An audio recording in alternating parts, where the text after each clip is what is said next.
Hello again everyone, this is Tim Buell for GottaBeMobile, and let's check out what's new in the iPhone 7.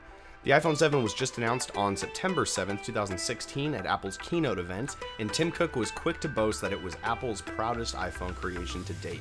In the introduction video for the new iPhone, Apple went about showing its process for completely redesigning the enclosure to bring a fresh experience to the user.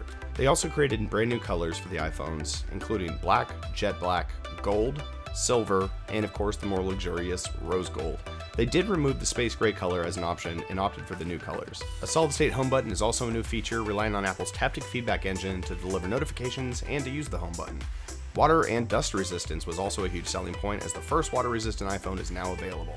The iPhone 7 camera was another huge highlight of the keynote, with improvements in optical image stabilization as well as a larger aperture, allowing for quite a bit more light in low-light photography. A few other performance changes with the camera is a 6-element lens, as well as a brand new high-speed sensor for much faster capture during high-speed photography. The True Tone Flash receives an update, again in order to provide more accurate lighting for your photos.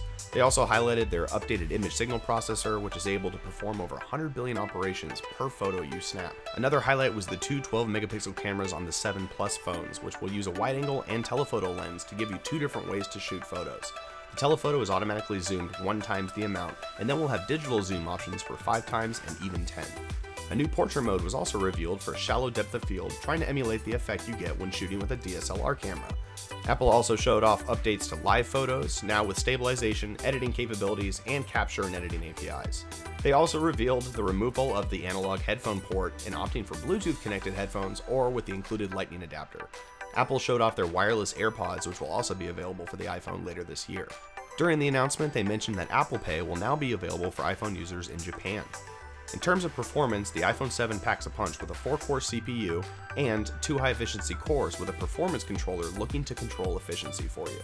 Pricing on the iPhone 7 begins from $649 for the unlocked models, and also they increased the storage capacity, with the minimum being 32, maximum being 256 gigabytes. Pre-orders begin September 9th, and the phones will actually be shipping out the following week, September 16th. During the keynote, Apple also announced iOS 10 will be coming out September 13th for previous generations, and of course, iPhone 7s will be preloaded with it.